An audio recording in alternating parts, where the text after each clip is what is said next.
When the lawyer cleared his throat and read my name, the only thing he pushed across the polished mahogany table was a single rusty key. It lay there, small and insignificant, between my cousin Mark's smug, satisfied smile and my cousin Jessica's perfectly manicured hand. The air in the room was thick with the scent of old paper, leather-bound books, and the cloying sweetness of Jessica's perfume. For a moment no one spoke. The silence was a living thing, heavy and suffocating. My gaze was fixed on that key. It was an old skeleton key, the kind you see in antique shops. Its surface was pitted with rust, a dark coppery red that looked like dried blood. It was 10 years of my life. 10 years of sponge baths and medication schedules. 10 years of pureed food and sleepless nights. 10 years of holding my Aunt Eleanor's frail hand while her mind, once so brilliant and sharp, slowly faded like a photograph left in the sun. Mr. Henderson, the family lawyer for as long as I could remember, had a pained look in his eyes. He couldn't quite meet my gaze. "To my niece, Sarah," he read, his voice a low monotone that did nothing to soften the blow. "I leave the key from my writing desk. May it unlock what you value most." A choked, strangled sound escaped Jessica's lips. It was a laugh, quickly disguised as a cough. Mark didn't even bother to hide his smirk. He leaned back in his leather chair, the picture of satisfaction. He and Jessica had just been named the sole heirs to Aunt Eleanor's entire estate. The sprawling Victorian house, the stock portfolio, the art collection. Everything.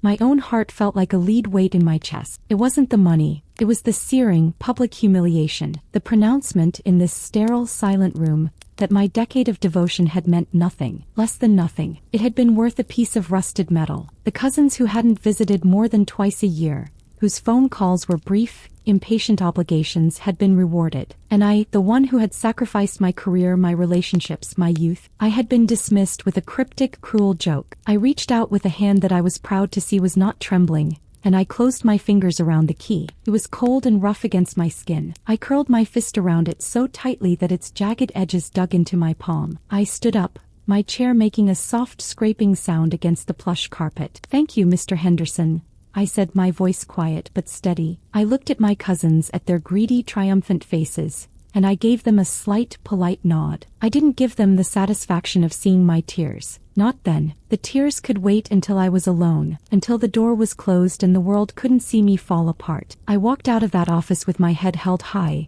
the rusty key digging into my flesh. A cold, brutal reminder of my own foolishness. 10 years earlier my life had been full of potential. That's the word I would have used. I was 28, working as a junior archivist at the City Museum, a job I adored. I was surrounded by history, by the tangible echoes of lives lived long ago. I was also engaged to a kind, wonderful man named David, and we were saving up to buy a small house just outside the city. My life felt like a path laid out before me, paved with modest but happy milestones. My Aunt Eleanor was my mother's older sister, and she was a force of nature. She'd never married or had children, instead pouring her formidable intelligence and energy into her career as a professor of literature. Her house was a testament to her life, a grand old Victorian filled to the brim with books. Books were stacked on tables, piled in corners, and lined on shelves that reached all the way to the 12-foot ceilings. The air always smelled of paper, lemon oil, and the faint, sweet scent of the pipe tobacco she used to smoke before she quit. She was sharp, witty, and had a tongue that could cut you to the quick if you said something she deemed foolish. But beneath that formidable exterior was a deep well of kindness, especially for me. When my parents passed away in a car accident when I was 19, it was Aunt Eleanor who had taken me in, who had made sure I finished college, who had given me a home when I had none. We weren't just aunt and niece. We were confidants, friends. My cousins, Mark and Jessica, were her brother's children. They had always treated Aunt Eleanor like a walking, talking bank account. They'd call on her birthday and at Christmas, their voices syrupy sweet, the conversation always, eventually, circling back to a small loan for a new car or a little help with a down payment. Aunt Eleanor saw right through them. "Vultures," she'd mutter after hanging up the phone, a wry, tired look on her face, just circling, waiting for the old girl to drop. Then she had the first stroke. It was minor, but it was a warning shot. The doctor said she couldn't live alone anymore. We had a family meeting. Mark, a real estate developer, talked about the cost-effectiveness of various high-end nursing homes. Jessica, who worked in fashion, wrinkled her nose at the thought of having to deal with anything unpleasant. "I just can't," Jessica had said, waving a dismissive hand. "My work is so demanding, and it would be depressing. My business is at a critical stage," Mark had added, looking at his expensive watch. "I can't be running over here every 5 minutes." They both looked at me. The unmarried one. The one with the quiet, unimportant job. It was unspoken, but the expectation was clear. I was the one with the least to lose. I looked at my aunt, sitting in her armchair, looking smaller and more fragile than I had ever seen her. I thought of how she had saved me, and in that moment I made a decision. I told David we'd have to postpone the wedding. I took a leave of absence from my job, which would eventually become a resignation. I moved my life into the small guest bedroom of my aunt's dusty, book-filled house. I told myself it would only be for a little while, just until she was back on her feet. A little while turned into a decade. The days bled into one another. A long, slow river of quiet sacrifice. My world shrank to the four walls of my aunt's house. Mornings began before sunrise, with the soft beep of the machine that dispensed her medication. I learned the precise rhythm of her needs. The way she liked her tea, weak with a sliver of lemon, the specific angle of the pillows behind her back, the gentle hum of the classical music station that seemed to soothe her agitation. My life became a series of sensory cues. The antiseptic smell of the cleaning solution I used to wipe down her bed rails, the soft, worn texture of her favorite cashmere blanket, the rhythmic, sometimes ragged, sound of her breathing in the quiet of the night, a sound I listened for even in my own sleep. My friends stopped calling, understanding that my no to their invitations was a permanent state. My engagement to David crumbled under the weight of my new reality. "I can't ask you to wait forever, Sarah," he'd said, his voice full of a sorrow I couldn't afford to feel myself. "You're not living your life anymore. You're just on hold." He was right. I had pressed pause on my own existence. The cousins' visits were rare and performative. They'd sweep in once every few months, usually on a holiday, bearing extravagant bouquets that would wilt in 2 days. Jessica would stand by the door, her nose wrinkled, and say things like, "This house could really use an airing out. It smells old." Mark would walk through the rooms, a speculative gleam in his eye, tapping walls and commenting on the property taxes. They would stand by Aunt Eleanor's bedside for a few minutes, their discomfort palpable. "She looks comfortable," Mark would say, as if commenting on a piece of furniture. They'd ask me questions in hushed, condescending tones. "Are you managing all right, Sarah? Is there anything we can do?" But it was a question that didn't want an answer. It was a box to be ticked on their checklist of familial duty before they could escape back to their real lives. As Aunt Eleanor's mind grew more clouded, her moments of lucidity became fewer and farther between, like glimmers of sunlight on a dark, choppy sea. It was during one of these moments that the first thread of something strange began to unspool. It was a Tuesday afternoon. I had just finished reading to her from a collection of Robert Frost's poetry, her favorite. Her eyes, which had been distant and unfocused, suddenly sharpened. She looked directly at me, a flicker of the old, brilliant Aunt Eleanor shining through. "Sarah," she whispered, her voice a dry rasp. She lifted a trembling hand and pointed a bony finger towards the corner of the room, where her antique mahogany writing desk sat, covered in a fine layer of dust. "The desk. My desk. It's right there, Auntie," I said gently, patting her hand. "It's safe." "No," she insisted, a surprising strength in her grip. "The order. You must mind the order of things." I thought it was just the dementia, her mind fixating on an object from her past. I tried to soothe her, but her agitation grew. "The first is not the last," she mumbled, her eyes clouding over again. "The first is for them. The last is for you." I didn't understand. I dismissed it as the fragmented ramblings of a failing mind. But she began to repeat the phrases. Every few days she would have a moment of clarity and her focus would go straight to that desk. "The order, Sarah. Behind the key." Sometimes she would stare at it, a look of intense, frustrated concentration on her face, as if she were trying to send me a message her tongue could no longer form. One evening, about a year before she passed, I was helping her get ready for bed. My cousins had paid one of their fleeting visits that day, and their presence had left her anxious and restless. As I was smoothing her blankets, her hand darted out and grabbed mine. She pressed something small and cold into my palm. It was a tiny, ornate brass key, the key to her writing desk. I had seen it 100 times, always hanging on a small hook inside her jewelry box. "A test," she whispered, her eyes burning with an urgent, desperate light. "Let them have their show. You hold on to the truth." Her fingers were surprisingly strong, wrapping around mine, impressing the shape of the key into my skin. "Okay, Auntie," I whispered back, my heart aching for her confusion. "I'll hold on to it. I'll keep it safe." I slipped the little brass key into the pocket of my jeans, intending to put it back in her jewelry box later. But I forgot. It ended up in a small dish on my dresser along with loose change and buttons. I saw it every day, but I never truly looked at it. To me, it was just another piece of the fragmented reality I inhabited, a nonsensical gift from a woman lost in the fog of her own mind. I had no idea that it was the first clue, the first quiet note in a symphony of betrayal and redemption that was about to begin. I couldn't see the breadcrumbs she had laid for me, because I was too busy just trying to survive the journey. The day Aunt Eleanor passed away was quiet and peaceful. She slipped away in her sleep, the house falling into a silence so profound it felt like a physical weight. I was the one who found her. I sat by her bedside for a long time, holding her hand, which was finally still and calm. The grief was a hollow ache, but it was mixed with a decade of exhaustion. For the first time in 10 years, there was no one to care for but myself, and I had no idea how to do that. The funeral was a blur. Mark and Jessica stood at the front of the chapel,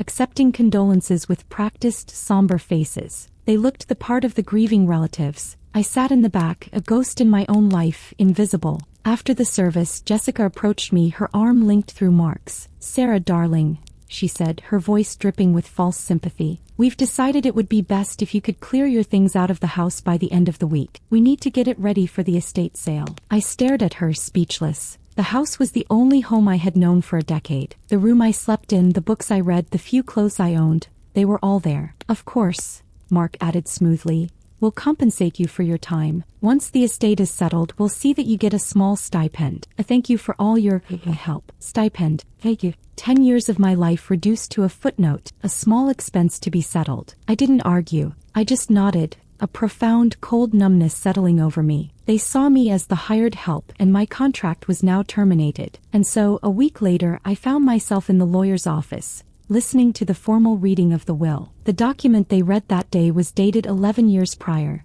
just before my aunt's first stroke. It was simple. It left her entire estate in equal shares to her nephew Mark and her niece Jessica. My name was not mentioned. Then came the codicil, a minor amendment, dated just a few months after I had moved in. It was the part Mr. Henderson read with such discomfort. "To my niece Sarah, I leave the key from my writing desk. May it unlock what you value most." And that was it. The public humiliation, the cousin's smirks, the single rusty key that was my inheritance. I drove back to my small rented room in a daze. It was a sterile, impersonal space with beige walls and a window overlooking a brick wall. I had nothing but 2 suitcases of clothes and a box of personal mementos. I sat on the edge of the bed and opened my hand. The rusty key lay in my palm. My first instinct was to throw it away, to hurl this symbol of my betrayal against the wall. But something held me back. The memory of my aunt's voice, urgent and pleading. "The last is for you." I spent the next few days in a fog of grief and bitterness. I replayed every sacrifice, every lonely night, every condescending comment from my cousins. I had given up my life for a woman who, in the end, had rewarded the very people she despised. The cruelty of it was a knife in my heart. On the 3rd day, drowning in self-pity, I remembered the other key, the minor, brass key to her writing desk that she had pressed into my hand. I had packed it away in the box of mementos. I rummaged through the box, past old photographs and letters, and found it at the bottom. I held the 2 keys in my hands, the minor, pristine brass key and the large, rusted iron one. A sudden, irrational thought sparked in my mind. Yes. What if this was the test my aunt had whispered about? The writing desk. For 10 years, it had sat in the corner of her room, a silent, dusty witness to our lives. I had never opened it. It was her private space, and I had respected that even when she was no longer aware of it. But now it was just a piece of furniture waiting to be sold off by my cousins. An idea, reckless and desperate, began to form. I had to get back into the house. Mark and Jessica had changed the locks, of course, but there was one way in they wouldn't have thought of. Years ago, Aunt Eleanor had a small wrought iron staircase installed off her 2nd-floor library, leading down into the garden. She loved to sit out there on warm evenings. The lock on that library door was old and finicky. She'd always kept the key hidden under a loose flagstone on the patio. I prayed my cousins, in their haste and arrogance, hadn't discovered it. That night, under the cover of darkness, I drove to my aunt's house. It stood dark and silent, a ghost of its former self. My heart pounded as I slipped through the back gate. The air was cool, smelling of damp earth and the night-blooming jasmine that grew along the fence. My fingers, trembling, found the loose stone. I lifted it, and there it was, a minor, tarnished key. Letting myself into the dark, silent library felt like a violation, but I pushed the feeling down. The house was cold, stripped of its life. White dust cloths covered the furniture like shrouds. I made my way to my aunt's bedroom, my phone's flashlight a weak, trembling beam in the oppressive darkness. There was the mahogany writing desk. My hands shook as I took out the minor, brass key. I inserted it into the lock of the roll top. It turned with a soft, satisfying click. I rolled back the lid. The inside was a time capsule. Stacks of old letters tied with faded ribbon, dried flower petals, an old, beautiful fountain pen, and in the center a small leather-bound book. A diary. But that wasn't what caught my eye. Taped to the inside of a small cubbyhole was a single plain white envelope. My name was written on it in my aunt's familiar, elegant script. With trembling fingers, I tore it open. Inside was not a letter. It was a formal document. The title at the top made my breath catch in my throat. Last Will of Eleanor Vance. It was dated just 6 months ago. It was her valid will. The final will. The one she had hidden away. As I read, the words began to blur through the tears that finally, after all this time, began to fall. But it wasn't just a will. Tucked inside the folded pages was a letter addressed to me that explained everything. And next to the will, there was another discovery. One that made the rusty key in my pocket suddenly feel like the most essential object in the world. It was a small, folded piece of paper, a rental agreement for a safe deposit box at a private vault downtown. The account number was listed, but the key's location was noted in just 3 words. The first will. The rusty key wasn't a joke. It wasn't an insult. It was the final piece of the puzzle. It was the key to everything. My hands trembled so hard I could barely hold the document steady. The beam from my phone's flashlight danced across the page. This new will was a complete reversal of the one read in the lawyer's office. It was eloquent, precise, and utterly ruthless, written in my aunt's unmistakable voice. To my nephew Mark and my niece Jessica. It began, who in my final decade, demonstrated a level of avarice and neglect that I find both predictable and contemptible.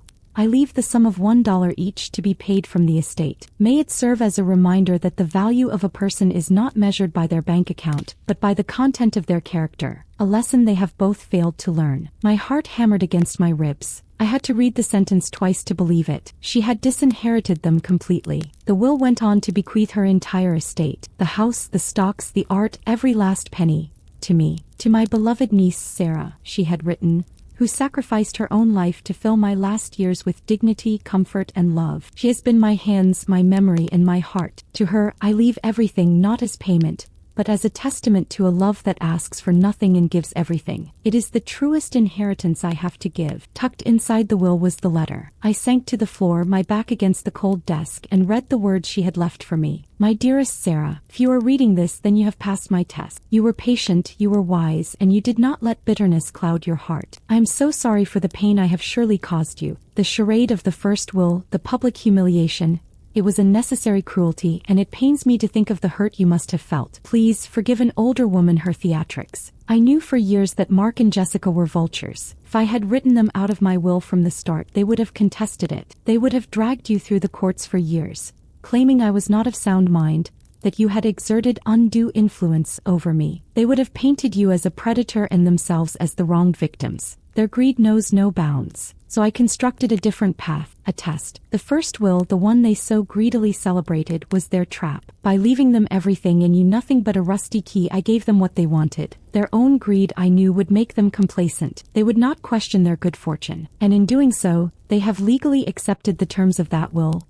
making it far more difficult for them to challenge this, my final and true testament. The key they saw as an insult is the key to my true legacy. And the diary you have found, it is your shield. For the past several years, during my moments of clarity, I have been documenting everything. Every missed visit, every cruel, dismissive word, every grasping, greedy phone call. It is all there. It is the truth in my own hand. Use it if you must. You have given me a gift beyond measure, Sarah. You gave me a peaceful end. Now go and live the life you so selflessly put on hold. It is my final wish. With all my love, Aunt Eleanor. I sat there on the floor of that dark, cold room, tears streaming down my face, clutching the letter to my chest. They weren't tears of sadness or betrayal anymore. There were tears of overwhelming, heartbreaking love. She hadn't forgotten me. She had been protecting me all along. Her fumbled words, her strange obsessions, It hadn't been dementia. It had been a brilliant strategic mind fighting through the fog to lay a path for me. A profound sense of awe suddenly eclipsed my grief for her. Even as her mind was failing, she had been playing a masterful game of chess, and she had just guided my hand to the final checkmating move. The next morning, I didn't call Mr. Henderson. My aunt's letter had made me cautious. He was the family lawyer, and his loyalty might be to the estate as a whole. I needed someone loyal only to me. I found a lawyer of my own, a sharp, no-nonsense woman named Miss Davies,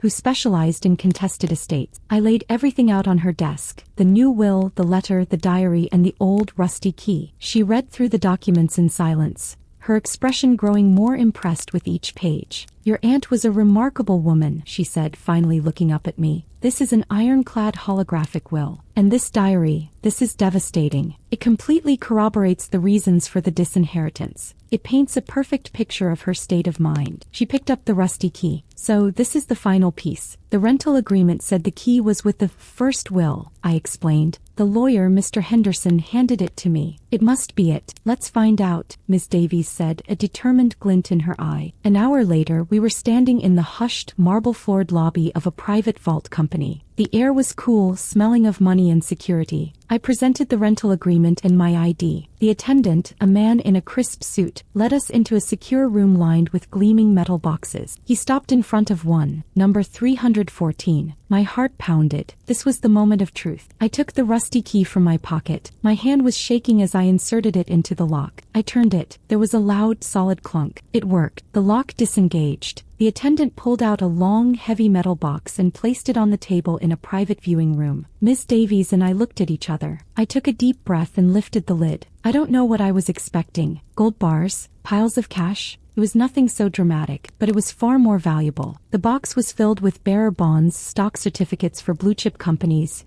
and the deeds to several properties I never knew my aunt owned, including a small, beautiful cottage by the sea. There were also stacks of letters from my grandparents and a collection of exquisite antique jewelry. But at the very top, lying on a bed of velvet, was one more envelope. It was addressed to Mark and Jessica. I opened it. The note inside was short and brutal. "I trust you are enjoying your dollar. Eleanor, this wasn't just a will. This wasn't just a fortune. This was a statement. It was my aunt's final, brilliant, devastating act of justice, and she had made me its executor." Armed with the new will, the diary, and the contents of the safe deposit box, Miss Davies and I planned our next move. My aunt's strategy had been brilliant, but the battle wasn't over. We knew Mark and Jessica would not go down without a fight. Miss Davies filed the new will with the probate court, along with a petition to have it recognized as Eleanor Vance's true and final testament. The court immediately froze the estate, preventing Mark and Jessica from selling the house or touching any of the assets. The reaction was instantaneous. Within hours, I received a furious phone call from Mark. "What is this, Sarah?"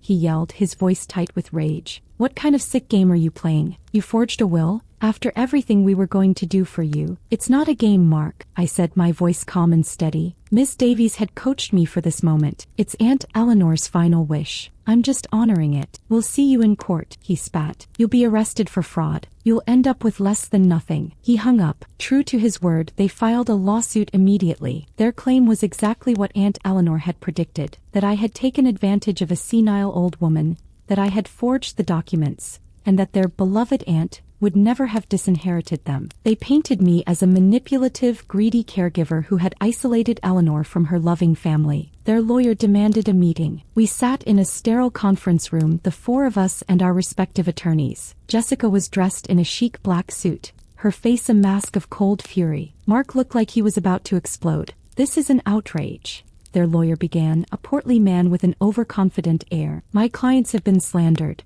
We have dozens of witnesses who will testify to their close, loving relationship with the deceased." Miss Davies smiled, a thin, dangerous smile. "And we have one witness who will testify otherwise. Miss Vance herself." She opened her briefcase and took out a simple leather-bound book. The diary. She placed it in the center of the table. "What is that?" Jessica asked, her voice sharp. "This," Miss Davies said, "is your aunt's diary from the last 3 years of her life. She was quite a meticulous record keeper. She details every visit you made and every visit you missed. She writes about your phone calls, often quoting you directly. For example, Miss Davies flipped open to a bookmarked page. "Here's an entry from May 12th. Jessica called today, complained about the cost of her trip to Italy, then asked if I might be willing to help with her credit card bill. When I suggested she curb her spending, she told me I was being unsupportive and hung up. The call lasted 4 minutes. Jessica's face went pale. Ms. Davies flipped to another page. "And one about you, Mark. From September 3rd. Mark visited. The first time in 6 months. He didn't ask how I was feeling. He asked what my plans were for the house, and whether I had considered the tax implications of transferring the deed to him now. He left when Sarah came in to give me my medication. He was here for 15 minutes. Mark's jaw clenched. Miss Davies closed the book with a soft thud. "It goes on like this for over 200 pages. It's a very thorough and very damning account of your loving relationship. She details your attempts to have her declared incompetent. She even documents your conversation about putting her in a nursing home against her will. We have had a forensic handwriting expert verify that every word in this diary, and in the will, was written by Eleanor Vance." The room was silent. The color had drained from my cousins' faces. Their lawyer for the first time looked flustered. "This is your one and only chance," Miss Davies continued, her voice like ice. "Withdraw your lawsuit right now. Walk away with the dollar your aunt left. If you proceed, we will submit this diary as evidence in open court. Every page will become public record. Every cruel, greedy word will be read aloud. Your reputations, your business dealings, everything will be colored by the truth of how you treated a dying woman. The choice is yours." I watched them. I saw the calculation in their eyes, the frantic weighing of greed against the certainty of public humiliation. Jessica looked at Mark, a silent, desperate question in her eyes. Mark stared at the diary on the table as if it were a venomous snake. The entire foundation of their narrative, the story of the loving family and the conniving caregiver, had been demolished in an instant. Finally, Mark looked at his lawyer and gave a short, almost imperceptible shake of his head. It was over. The fight was gone. Aunt Eleanor, with her words from beyond the grave, had won. Their lawyer cleared his throat. "My clients will confer," he stammered. "But I knew what the decision would be. They were bullies, but they were also cowards. They had been exposed not by my accusations, but by the undeniable, meticulously documented truth. Justice, when it came, wasn't a fiery explosion. It was the quiet, devastating click of a diary closing. They withdrew the lawsuit the next day. There was no apology, no acknowledgement of their behavior. There was only a terse legal document, then profound silence. They vanished from my life as quickly as they had appeared, retreating into their own worlds, forever stained by a truth they could no longer deny." The months that followed were a whirlwind of legalities and logistics. With Ms. Davies' help, I officially took possession of my aunt's estate. The first thing I did was walk back into her house, not as a thief in the night but as its keeper. I took the dust cloths off the furniture, opened the windows to let in the fresh air, and let the sunlight spill into the rooms. The house began to breathe again. I didn't sell it. How could I? It wasn't just a collection of bricks and wood. It was a library of my aunt's soul, a sanctuary of our shared history. I spent weeks just sitting in her library, surrounded by her books, reading her diary not as a legal weapon, but as a final conversation with the woman who had saved me twice. I mourned her appropriately then, without the bitterness or the anger. I mourned the brilliant mind and the fierce heart that I had been so privileged to know. The money, the immense fortune she had left me, was overwhelming at first. It felt like a responsibility I wasn't equipped to handle. But I remembered her words.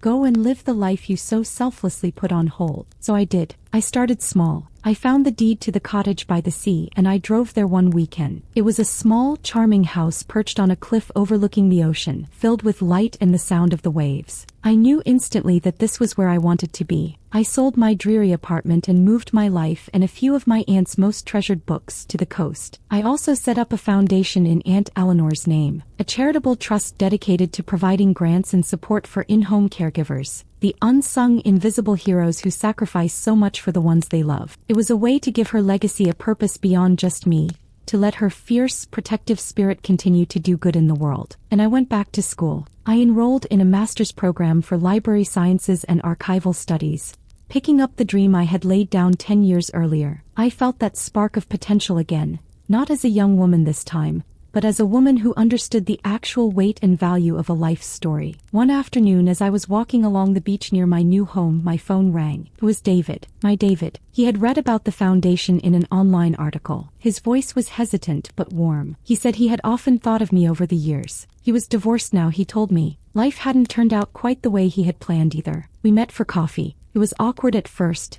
a decade of silence hanging between us. But as we talked, the years seemed to melt away. We were different people, shaped by loss and time, but the core of what we had once loved in each other remained. It wasn't a fairy tale reunion. It was something quieter, more mature. A slow, gentle rediscovery. Second chance. My life today is peaceful. It is full. It is a life my aunt would have been proud of. I still have the rusty key. I keep it on my desk, next to a photograph of Aunt Eleanor, her eyes bright and her smile wry. It's no longer a symbol of betrayal, but a reminder. A reminder that sometimes the things that look like curses are actually keys in disguise. The most significant rewards are often hidden behind doors of pain and sacrifice, and that the truest inheritance isn't money or property, but the strength and wisdom passed down to us by those who loved us enough to teach us how to fight for our own worth. For 10 years, I believed that my sacrifice measured my value. I thought that by giving everything of myself, I was proving my love, proving my worth. But my aunt, in her infinite and unconventional wisdom,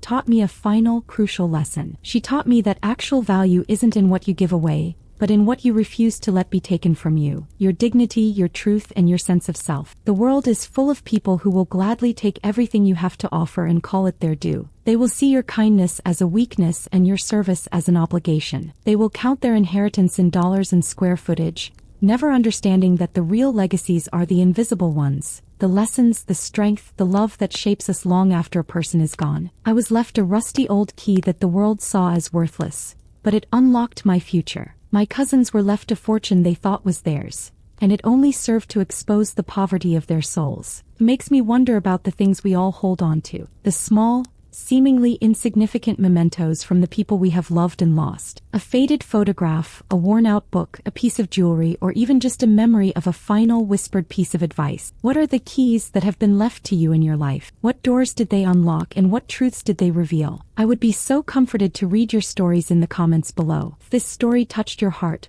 please consider subscribing to our channel. Your support allows us to continue sharing these real-life stories, reminding us all that even in the darkest rooms, there is always a key to let the light in. Thank you for listening.